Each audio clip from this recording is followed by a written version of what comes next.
बिस्मिल्लाहिर्रहमानिर्रहीम। अस्सलाम वालेकुम दोस्तों, एक नई वीडियो के साथ आपको खुश आमदीद कहती हूँ। आज बहुत ही मज़े की घड़े वाली सेवइयाँ बनाई हैं। ये बहुत ही टेस्टी बनती है, आप इसे ज़रूर बनाइएगा, आपको बहुत पसंद आएंगी।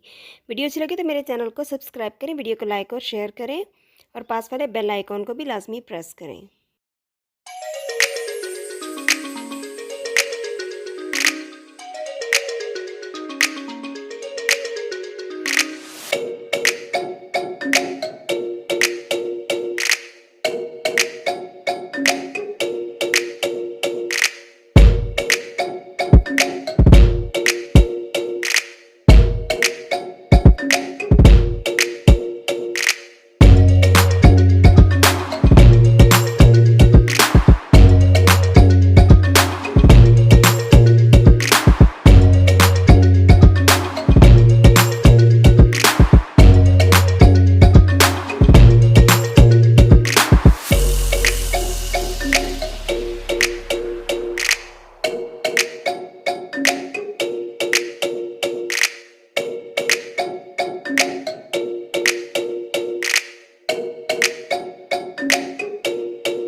तो दोस्तों, कैसे लगी आपको आज की ये घड़े वाली सेवइयाँ? अगर मेरी ये रेसिपी आपको पसंद आई है तो मेरे चैनल को सब्सक्राइब करें, वीडियो को लाइक और शेयर करें अपनी फैमिली और फ्रेंड्स के साथ और पास वाले बेल आइकन को भी लाजमी प्रेस करें। अगली वीडियो तक के लिए आपसे इजाज़त चाहूँगी।